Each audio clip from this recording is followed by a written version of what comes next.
I'm the moderator on the hot seat of TAAN, the African American Network, where we have a local feel and a global reach. Today, we are going to have an interview to talk about the SAISD school board position, where I have the incumbent, the current board of director, Alicia Sebastian. Thank you for being with us today. Thanks for having me. It's very interesting. I'll start off by saying I read in the San Antonio Express News where you gained an endorsement. Would you like to give an introduction of who you are and the endorsement you received?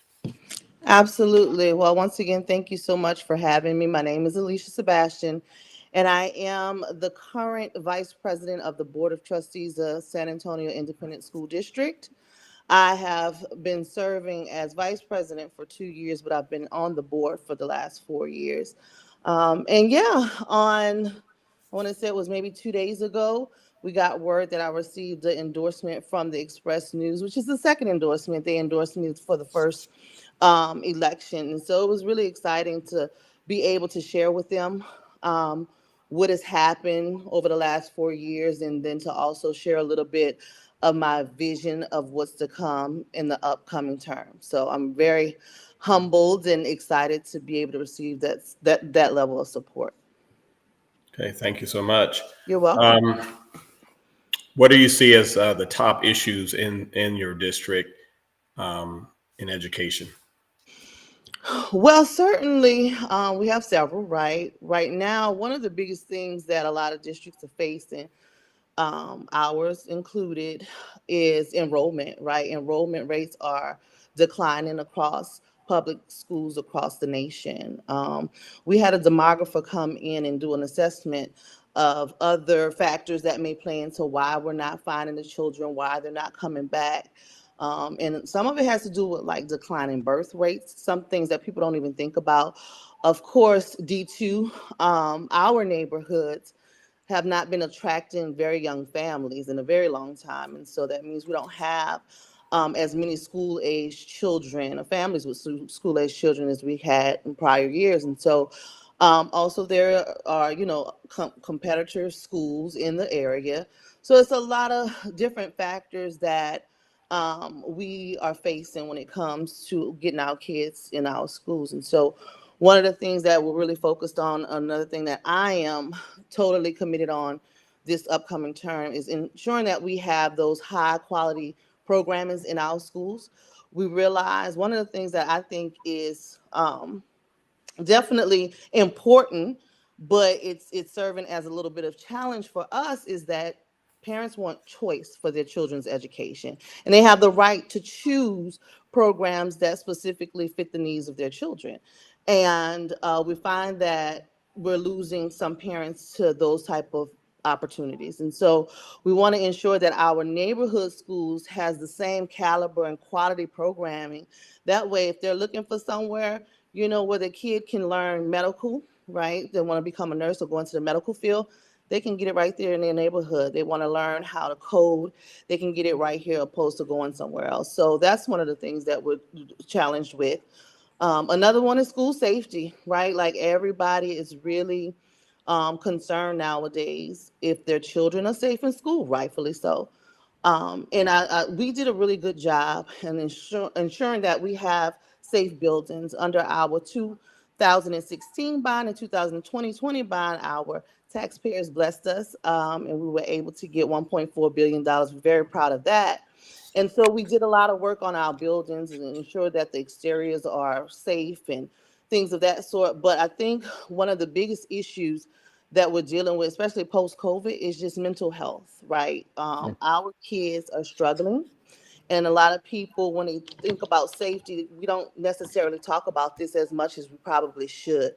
Because what I've realized and what many of us have seen is that a lot of the perpetrators that are involved in incidents at school that jeopardize safety are kids that are from the same schools, right? They're from inside of our schools. So one of the things that we're looking at as a board is how do we support our students and families and make sure they have access to quality care in terms of how to support them with mental mental challenges.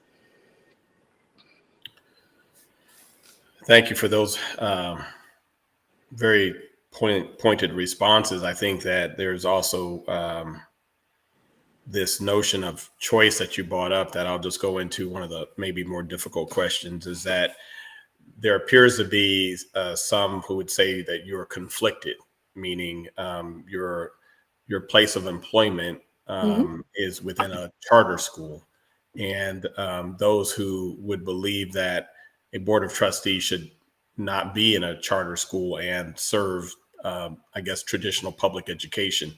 What are your thoughts on that? Well, my thoughts are people definitely have the right to their own opinion. When I came to this seat 4 years ago, I came as a concerned parent of 4 children. At the time, I actually had 6 children that we were raising that was in public schools. And our Black children were failing. I mean, just if you look at data nationwide, our Black students were falling behind every other demographic. And one of the things that I've come to the board with, and I'm still a huge supporter of, is ensuring that we're looking at the academic outcomes for our Black kids. I've been talking about this from day one. I still talk about it, and I'm proud that we have now a goal that's specific to it. But my employment, the place where I choose to work, the mission was deeply aligned to what I came to do in the board. I don't believe in sides when it comes to educating our kids. I believe that all kids have the right to valuable education, and regardless of where they go, if the parents feel like, there's a quality program somewhere else, then who are we to say that they shouldn't deserve that opportunity? So I don't choose sides. If I were to choose sides, it will always be the side of the kid. Thank you so much. You're welcome. I think that there's, when you look at your overall race, your main opponent is also an educator. And so what would you say to the audience that would differentiate you from your opponents? Well, I would say I've had the opportunity to work with my opponent, actually. I have nothing negative to say about my opponent, but what I will say that sets me apart is my commitment to the community. I've been here for I've been in San Antonio for 18 years. I've been on the east side for almost 10 years. And I've already had 2 children to graduate from Sam Houston. I have 2 other of my own children who are in SAISD schools, and one goddaughter that I have guardianship of who's also in our schools. And so I have a very deep commitment. I have a vested interest in what happens in our district because my children's education relies on it. So it's very personal for me. But also over the last 4 years, the work that we've done as a board is now getting attention from all over outside of the state, right? And we've been able to move the needle for our children. Sam Houston High School had never gotten to a passing rate with the state accountability test, but we're at a B, right? And so we have many projects that are happening. MLK is now about to go under reconstruction. Sam Houston is almost finished. Davis Middle School. So, it's just, I've been doing the work. I've been doing it, just really committed and doing what was necessary. So I think that experience and the camaraderie that we've already built, the relationships that we have with the stakeholders, my personal relationships with mostly all of my principals. I'm very visible on my campus. I'm very reachable. They know how to contact me. Everybody has my cell phone number. So again, I just think for me, consistency is really important, especially in D2, right? Like we've had issues in the past with just turning over the seat. Fortunately, the school board seat has not been one. It's been one that's had consistency. And I think that's really beneficial for our students overall. Well, the consistency was what I think the Express News said gained you their endorsement, was the fact that they wanted to see some continuity.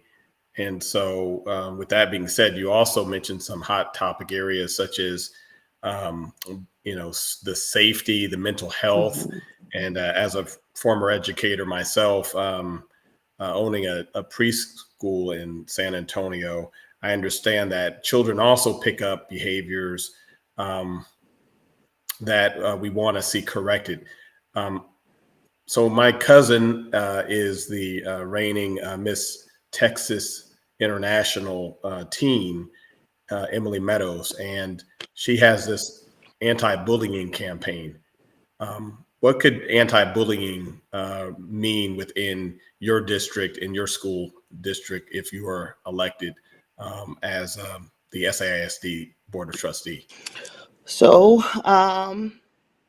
this topic is tightly aligned to the social emotional learning that we're talking about. Many instances at school when it comes to issues that escalate maybe into fights and things like that, it all starts with bullying, right? And so one thing that I would like to see this term a little bit more of is those peer-to-peer relationships. So I think you said it's your niece.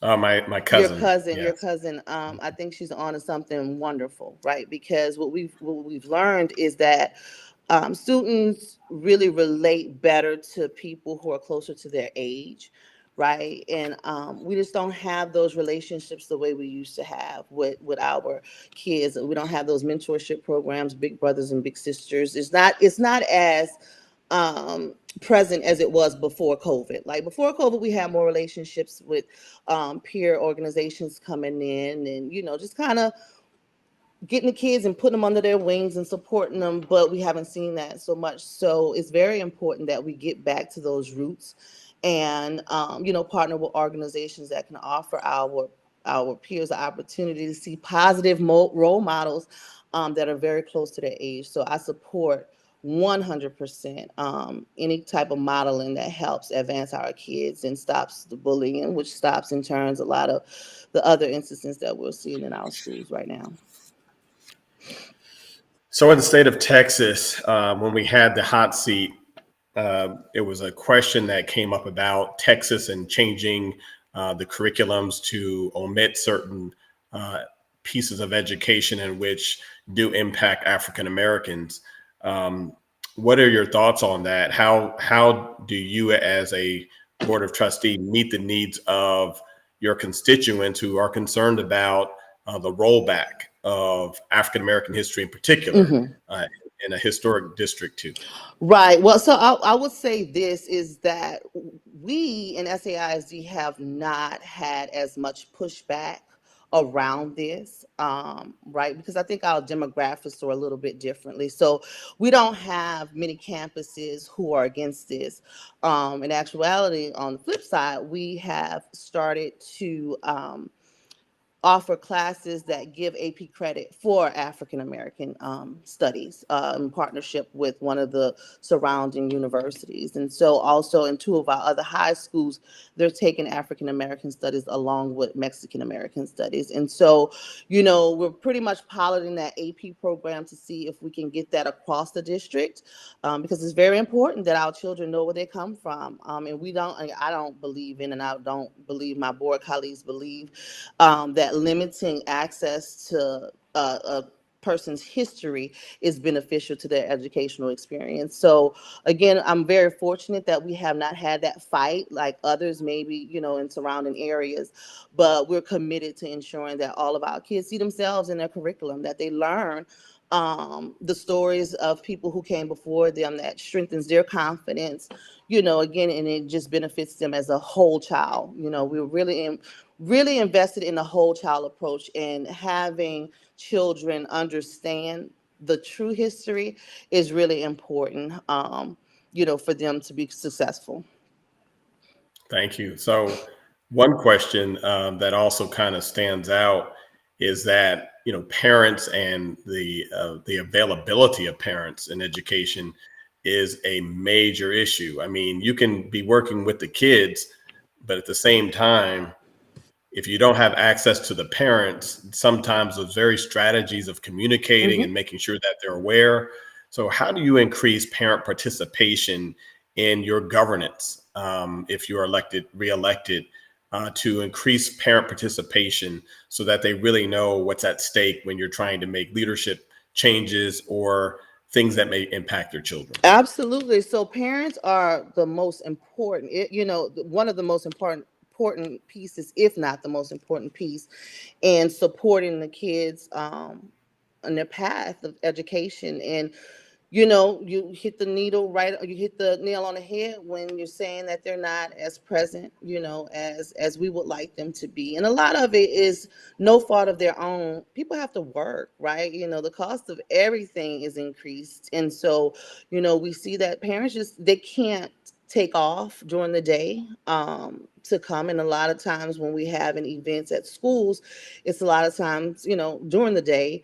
But we've tried to do things in the evening, incentivize parents. We're also looking at other districts that are a little more successful and engaging parent involvement. But it's a challenge for everyone for many different reasons. And so one thing that we're talking about recreating, and I've been trying to advocate for this since I've been on the board. Sam Houston has something that was called a parent room. And it was a resource room, so parents were able to come together and just kind of share things that they were going through. They can get resources from the community, and they will also kind of mentor the kids that were coming in. And we were blessed with the partnership for that program through a grant, right? And so once that grant went away, unfortunately that service, that resource went away. And so we're talking about finding um, additional allocations to support something like that.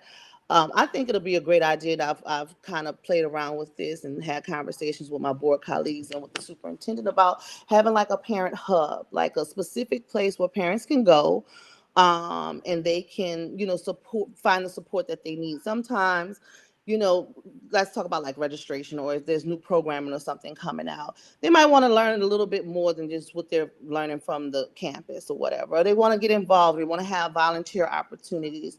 We want to be able to incentivize them, right? Because they're taking time out of their day to support. And so I think that will be helpful, resources for them, computer labs, right? Resume writing, like all of that good stuff. We had something very similar at the Eastside Training Center, right? That was supposed to be a community-based kind of hub, but I'm thinking in terms of specific to the school district, that we can look at either bringing some of those parent room resources back or creating some other place where parents can come collectively and support the schools. So you talked earlier about enrollment rates, Mhm. and how, the changing of the demographics. And, District 2 is also going through some and has gone through gentrification. And so every day you probably have a different demographic that you're looking at in terms of what that change looks like. Talk to me about funding with the school district, funding that really comes from the attendance Mhm.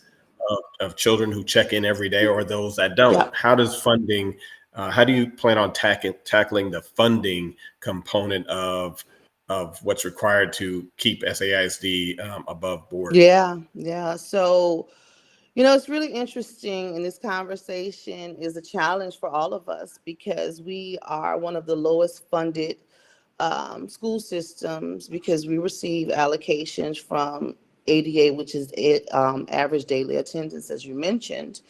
And many districts have gotten away from that because, they can, there's a snapshot date where they'll say, okay, this is the day where we're capturing how many students you have. But that's not an accurate picture of how many students we're serving on a continuous basis. So we have been strongly encouraging our constituents and community members. We have a trip plan to go up to the Capitol just to talk about that. The state has all of this access funding, and we were hoping that they would support school districts with the surplus. But, we just don't know what's going to happen right now. That does not seem to be really their top priority, which is sad. It saddens us.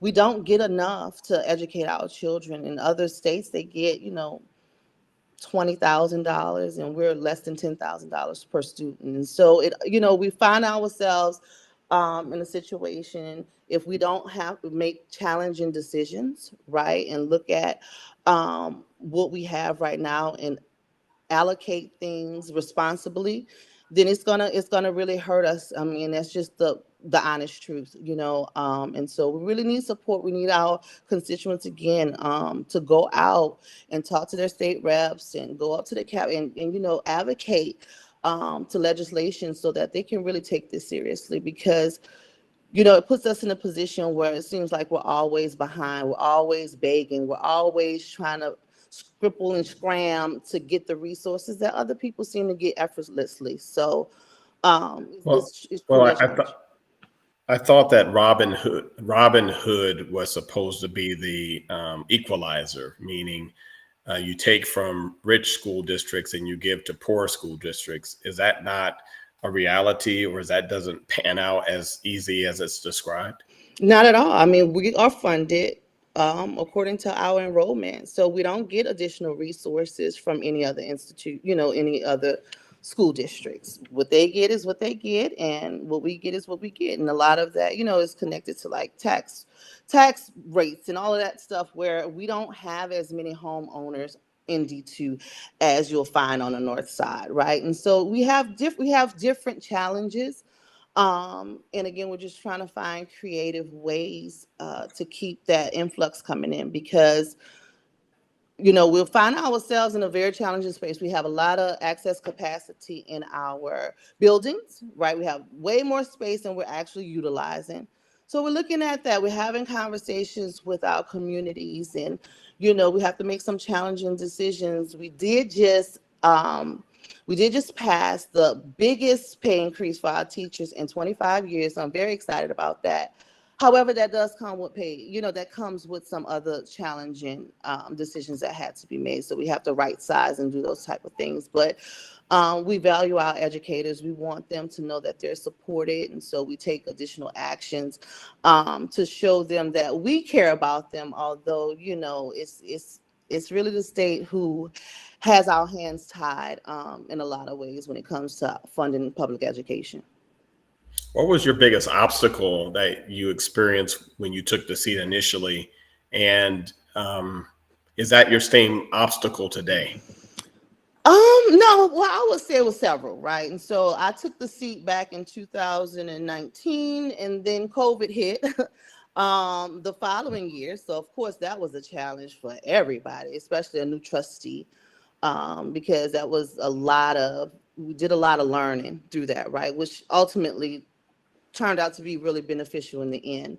And then also we went through a superintendent search and change and all of that stuff. And so it was a lot of turnover that was happening, just a lot of pivoting that we had to do, we had to be really flexible, and I still had to learn as a trustee what my role was. And so now we're at a place where things have kind of subsided, you know, it's a little more consistent. We have a wonderful superintendent. Our board is doing really good things together. And so, no, I don't see those same challenges. However, we do have challenges, right? Like, I'm still concerned about the academic achievement of our Black children, right? I'm still concerned about safety, SEL. Still concerned about our graduation, what's happened post graduation for our children, ensuring that they're going into career fields and they're able to get into colleges of their choice. So, not the same challenges, but there's certainly still some. And I think I lost you, or you lost me.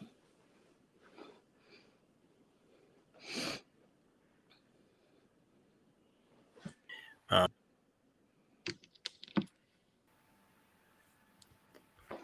You back? I'm back. So I want you to go ahead and give us your concluding remarks. Absolutely. Well, thank you again for your time. I think those were some wonderful questions. I hope that your audience and you know your team has gotten to know a little bit more about me and my platform, and you know what brought me to the seat and what has me excited to continue to do this wonderful work for kids. You know, if there's any other questions, again, I'm reachable. You can contact me through email, my phone number. But I do ask for support to continue to do what's right by children in D2.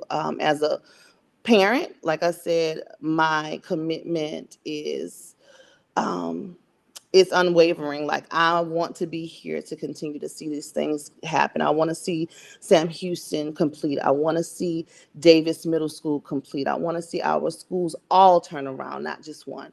And so I'm asking your support to help me make this happen for our students.